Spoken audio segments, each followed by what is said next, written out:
اسرائیل نے جنگ بندی ختم کر دی، غزہ پر بدترین فضائی حملہ، 130 فلسطینی شہید۔ غیر ملکی خبر ایجنسی کے مطابق اسرائیلی فضائیہ نے غزہ کے مختلف علاقوں میں 35 حملے کیے۔ اسرائیل نے غزہ پر حملوں سے پہلے امریکی صدر ڈونلڈ ٹرمپ کو اعتماد میں لیا۔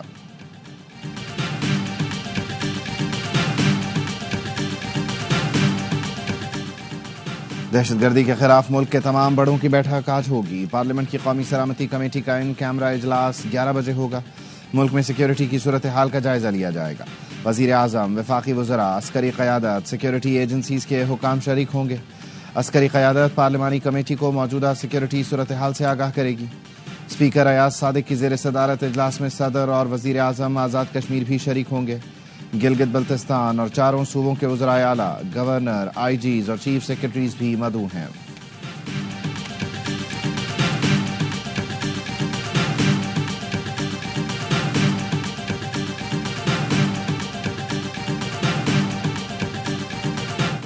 یہ بھی کیا جائے گا کہ ہم کیا کس راہ کا جو ہے تعین کر رہے ہیں، اس وقت سچویشن کیا ہے اور وہ کیا ڈیمانڈ کرتی ہے۔ جہاں پہ جن جگہوں پہ خلفشار زیادہ ہے وہاں پہ جو ہے موپنگ اپ کرنے کے لیے ایمرجنسی ڈکلیئر کی جائے۔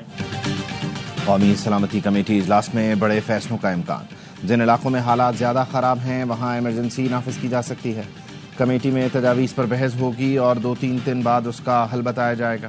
وزیر دفاع خواجہ آصف کی پروگرام خبر میں اہم گفتگو، کہا علی امین گنڈاپور دہشت گردوں اور ملک کو گالی دینے والوں کے ساتھ کھڑے ہیں، افغان دہشت گردوں کی حمایت کرتے ہیں۔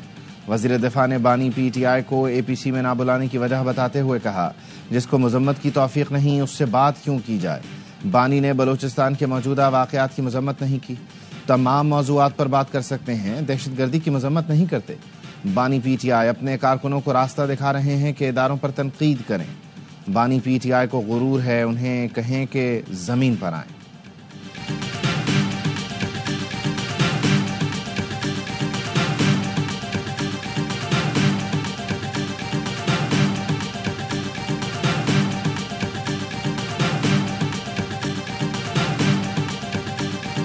پاکستان کا افغانستان سے ہونے والی دہشت گردی کو ترجیحی مسئلہ قرار دینے کا مطالبہ۔ سلامتی کونسل کے اہم اجلاس سے خطاب میں پاکستانی مستقل مندوب منیر اکرم نے کہا سلامتی کونسل دہشت گردی کے خلاف اپنے فیصلوں پر عمل درآمد کو یقینی بنائے۔ بولے جعفر ایکسپریس حملے کے دوران دہشت گردوں کا ہینڈلر سے افغانستان میں رابطہ تھا۔ دہشت گردوں کو افغانستان سے حملے کی منصوبہ بندی اور ہدایات دی گئیں۔ ہمارے پاس شواہد ہیں کہ یہ حملہ ہمارے دشمن نے افغان پراکسیز کے ذریعے کرایا۔ ٹرین حملے سمیت دہشت گردی پاک چین تعاون اور سی پیک میں رکاوٹ ڈالنے کے لیے ہے۔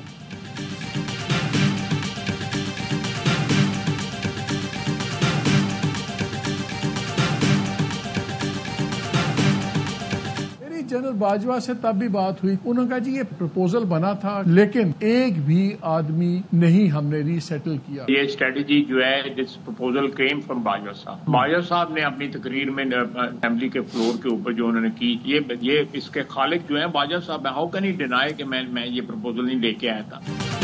وزیر دفاع نے قمر جاوید باجوہ کو پاکستان میں طالبان کی آباد کاری کا ذمہ دار قرار دیا۔ پروگرام خبر ود محمد مالک میں گفتگو کرتے ہوئے خواجہ آصف نے کہا جنرل باجوہ طالبان کی آباد کاری کے پروپوزل کے خالق تھے۔ باجوہ نے ہی اسمبلی فلور پر تقریر میں سہانے خواب دکھائے تھے۔ انہیں پارلیمان میں بلا کر جواب مانگا جائے۔ ہماری بھی کوتاہیاں ہوں گی لیکن کیا قانون صرف سیاستدانوں کے لیے ہے؟ جو اندر بیٹھا ہوا ہے وہ کہتا ہے کہ میں نہیں، قمر باجوہ حکومت کر رہا تھا۔ قومی سلامتی کمیٹی کے اجلاس میں مسنگ پرسنز کے ایشو پر بھی بات ہوگی۔ مسنگ پرسن بڑا نمبر نہیں، بہت سے لوگ دہشت گردی میں شامل ہیں۔ کچھ لوگ بیرون ملک بیٹھے ہیں اور ان کے نام مسنگ پرسن کی فہرست میں ہیں۔ یہ لوگ پیسے وصول کرتے ہیں۔ مسنگ پرسن کو ایشو بنایا گیا، عوام کے سامنے آنا چاہیے۔ جاوید اقبال کو چیئرمین مسنگ کمیشن بنانے کا اقدام کمپرومائز تھا۔ جو لوگ لاپتہ تھے انہیں رہا کیا گیا تو وہ دوبارہ انہی کالعدم تنظیموں میں شامل ہو گئے۔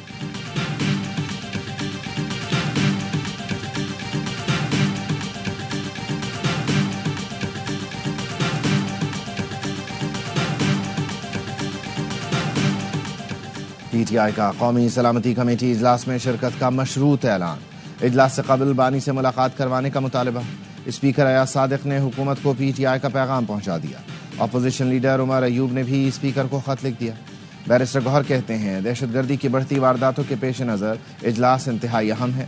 رات گئے پی ٹی آئی کی سیاسی کمیٹی نے بھی ہنگامی بیٹھک میں مشروط شرکت کا اعلان کیا۔ تحریک تحفظ آئین پاکستان پہلے ہی اجلاس میں شرکت نہ کرنے کا فیصلہ کر چکی ہے۔ پی ٹی آئی تحریک تحفظ آئین پاکستان کا حصہ ہے۔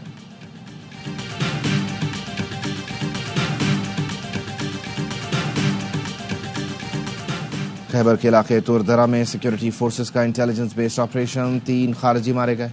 آئی ایس پی آر کا کہنا ہے ہلاک دہشت گردوں سے اسلحہ اور گولہ بارود برآمد کیا گیا۔ صدر اور وزیر اعظم کا کامیاب آپریشن پر سیکورٹی فورسز کو خراج تحسین۔ وزیر اعظم شہباز شریف نے کہا دہشت گردی کے خلاف جنگ میں پوری قوم افواج کے شانہ بشانہ کھڑی ہے۔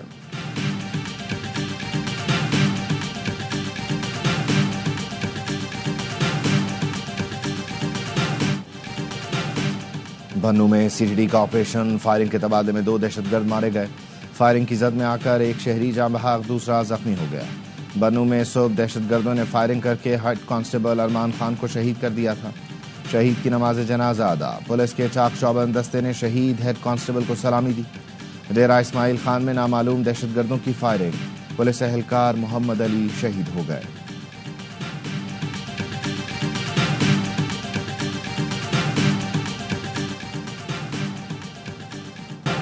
کراچی سے کالعدم ٹی ٹی پی کا اہم کارندہ گرفتار، ملزم خلیل الرحمان کا تعلق نور ولی گروپ سے ہے۔ سی ٹی ڈی کے مطابق ملزم نے دسمبر 2024 میں قائد اعظم کے مزار پر ویڈیو بنا کر افغانستان بھیجی تھی۔ ملزم نے سوشل میڈیا پر دھمکی دی تھی کہ ہم کراچی آ گئے ہیں۔ ڈیفنس ایریا میں کالعدم ٹی ٹی پی کی چاکنگ میں بھی ملوث ہے۔ ملزم کو انٹیلیجنس ونگ نے تکنیکی اور سی سی ٹی وی فوٹیج کی مدد سے گرفتار کیا۔ سوشل میڈیا کے ذریعے ملک کو کمزور کرنے کی سازش ہو رہی ہے۔ نوجوان سب سے زیادہ نظر سوشل میڈیا پر رکھیں۔ ہم نے ملک کے خلاف ٹرولنگ کا حصہ یا سازش کا شکار نہیں ہونا۔ گورنر سندھ کامران ٹسوری کی گفتگو، کہا ہمیں ترقی سے روکنے کا منصوبہ کئی بار بنایا گیا مگر ناکام ہوا۔ پاکستان معاشی طور پر اڑان بھر رہا ہے۔ سعودی عرب، چین، ترکی سرمایہ کاری کے لیے پاکستان کا چناؤ کر رہے ہیں۔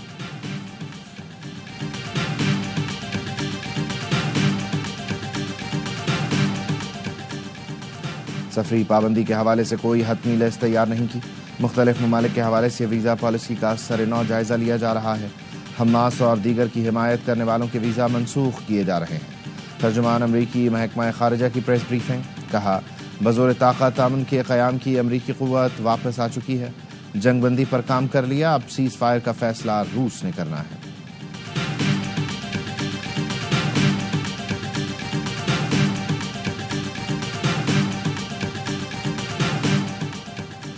امریکی صدر جان ایف کینیڈی کے قتل سے متعلق خفیہ دستاویزات آج جاری کی جائیں گی۔ صدر ڈونلڈ ٹرمپ کا جان ایف کینیڈین سینٹر کے دورے کے موقع پر اعلان، کہا عوام اشروں سے ان خفیہ دستاویز کے جاری ہونے کا انتظار کر رہے ہیں۔ صدر ٹرمپ کی دستاویزات میں کسی قسم کی ایڈیٹنگ نہ کرنے کی ہدایت۔ صدر ٹرمپ نے گزشتہ ماہ کینیڈی سینٹر کی انتظامیہ کو ہٹا کر چیئرمین شپ سنبھال لی تھی۔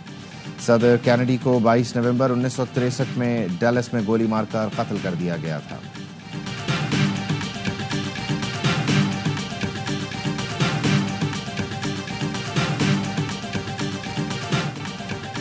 اداروں کے خلاف نفرت انگیز مہم، بنی گالہ سے ملزم گرفتار۔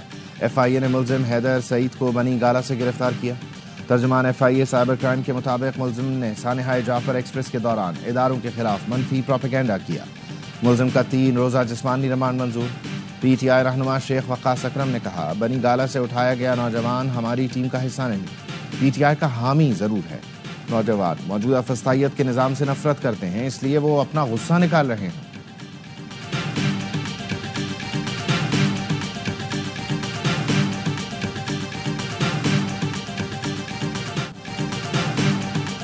کوئٹہ میں رمضان راشن اسکیم آٹے کی غیر منصفانہ تقسیم کا انکشاف۔ آٹے سے بھرے پی ڈی ایم میں ٹرک کی رات گئے جیل روڈ پر موجودگی کی ویڈیو وائرل۔ ویڈیو میں ٹرک تندور کے باہر کھڑا نظر آ رہا ہے۔ شہری نے ویڈیو بنا کر سوشل میڈیا پر اپلوڈ کر دی۔ D G P D M A کا آٹے کے ٹرک کی وائرل ویڈیو کا نوٹس۔ اے سی صدر کی نگرانی میں تندور کے گودام کا معائنہ۔ کہتے ہیں ویڈیو بنانے والے شخص نے بدنیتی کا مظاہرہ کیا۔ ٹرک کا عملہ چائے پینے کے لیے رکا تھا۔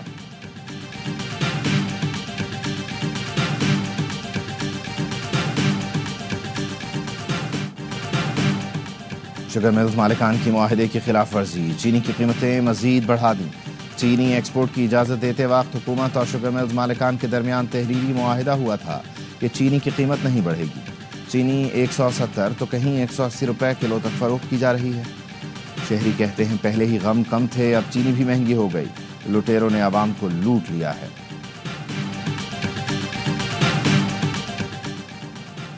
وزیر اعظم سے امریکی multi national I T company کے وفد کی ملاقات۔ وزیر اعظم کی امریکی کمپنی کو پاکستان میں عالمی معیار کا کال سینٹر قائم کرنے کی تجویز۔ کہا آئی ٹی، اے آئی اور دیگر تکنیکی صلاحیتوں سے لیس کرنے کے پروگرام کی خود نگرانی کر رہا ہوں۔ آئی ٹی میں $25 ارب برآمدات کے ہدف کے لیے آئی ٹی کمپنیز کو سہولتیں دی جا رہی ہیں۔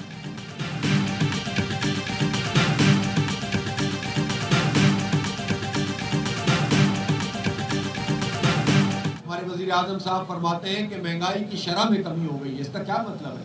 یہ کہاں پر مہنگائی کم ہوتی ہے؟ ان کو کہاں پتہ چلتا ہے؟ یہ اطلاع ان کو کون دیتا ہے کہ مہنگائی کم ہو گئی ہے؟ وزیر اعظم بتائیں کہ مہنگائی زمین کے کس حصے پر ختم ہو گئی ہے؟ حکمران عوام سے ٹیکس لیتے ہیں، دیتے کچھ نہیں۔ امیر جماعت اسلامی حافظ نعیم الرحمان کا کراچی میں افطار تقریب سے خطاب۔ کہا کراچی میں شہریوں کے لیے باعث ٹرانسپورٹ موجود نہیں، ہیوی ٹریفک شہریوں کو کچلتا ہے۔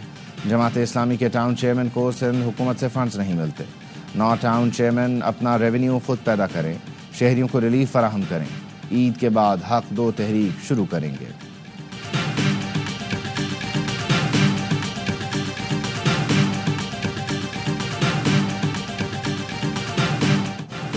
پاکستان میں غیر قانونی طور پر مقیم غیر ملکیوں اور افغان سٹیزن کارڈ ہولڈرز کے لیے ملک چھوڑنے کی مدت میں 14 دن رہ گئے۔ حکومت پاکستان کے فیصلے کے مطابق مقررہ مدت میں جانے والوں کو خوراک اور علاج کی سہولت دی جائے گی۔ مقررہ مدت گزرنے کے بعد پاکستان سے نہ جانے والوں کے خلاف سخت قانونی کارروائی ہوگی۔ غیر قانونی غیر ملکیوں کو پاکستان چھوڑنے کے لیے 31 مارچ کی ڈیڈ لائن دی گئی ہے۔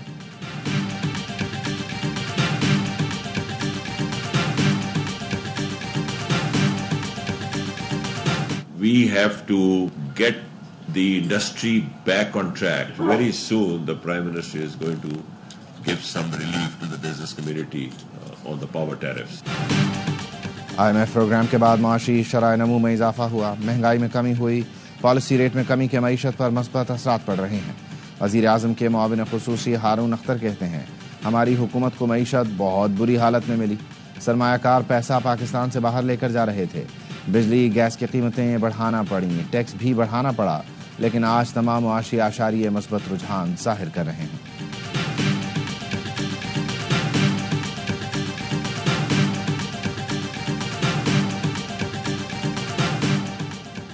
حیدرآباد میں گیس کی لائنوں سے پانی نکلنے لگا، حالی روڈ کے مختلف علاقوں میں گیس اور پانی کی لائنیں مل گئیں۔ گلشن حالی، امریکن کوارٹر، حالی نگر متاثر۔ گیس لائنوں میں پانی آنے کے باعث گیس کی فراہمی متاثر ہوئی۔ سحر کے وقت گیس نہ آنے سے شہریوں کو پریشانی کا سامنا کرنا پڑا۔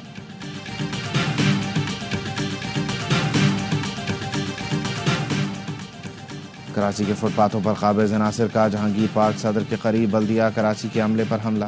کے ایم سی ٹیم تجاوزات کے خاتمے کے لیے جہانگیر پارک کے قریب پہنچی تو پتھارے دار جمع ہو گئے، عملے پر پتھروں اور ڈنڈوں سے حملہ کر دیا۔ نامعلوم افراد نے ہوائی فائرنگ بھی کی، ڈنڈوں کے وار سے کے ایم سی کے 2 اہلکار زخمی۔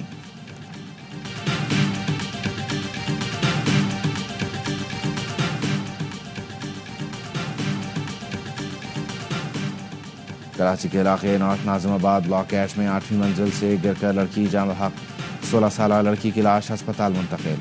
اہل خانہ نے واقعے کو حادثہ قرار دے دیا۔ پولیس کو بیان میں بتایا لڑکی کا ذہنی توازن ٹھیک نہیں تھا، اپنے فلیٹ سے گلی میں گری۔ دنیا کے طویل قامت افراد میں شامل نصیر سومرو انتقال کر گئے۔ 55 سال کے نصیر کو کئی سال سے پھیپھڑوں کا مرض لاحق تھا۔ نماز جنازہ آج شکارپور میں ادا کی جائے گی۔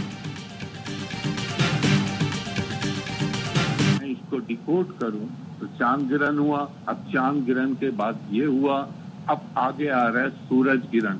قدرتی آفات آنے کا ایک بھرپور نشاندہی ہو رہی ہے۔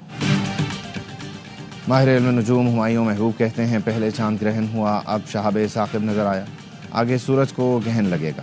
یہ اچھی علامت نہیں ہے۔ مستقبل میں پانی اور ہوا سے متعلق قدرتی آفات آ سکتی ہیں۔ دنیا بھر میں ساحلی علاقوں کے متاثر ہونے کا خدشہ ہے۔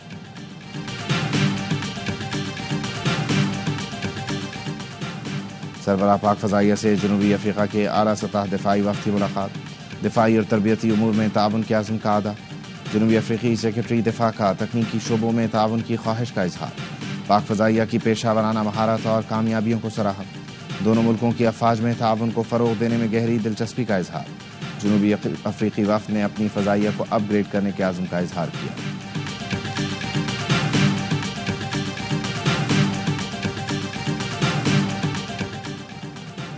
Chairman Peoples Party Bilawal Bhutto Zardari نے باغ ابن قاسم کراچی میں ٹینس کھیلی۔ بلاول بھٹو نے وزیر اعلیٰ اور میئر کراچی کے ساتھ باغ ابن قاسم کا دورہ کیا، اسپورٹس کلب کا معائنہ کیا۔ میئر کراچی کی chairman Peoples Party Bilawal Bhutto کو بریفنگ، آپ کو عوام کی خدمت کرتے رہنا ہے، میئر کراچی کو بلاول بھٹو کی ہدایت۔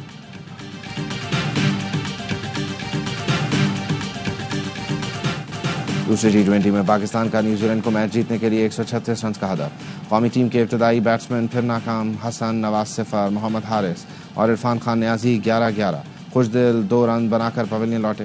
کپتان سلمان علی آغا نے 28 گیندوں پر 46 اور نائب کپتان شاداب خان نے 14 گیندوں پر 26 رنز کی دھواں اننگز کھیلی۔ پاکستانی ٹیم مقررہ اوورز میں 9 وکٹ پر 135 رنز بنا سکی، میچ کو بارش کے باعث 15 اوور فی اننگ تک محدود کر دیا گیا تھا۔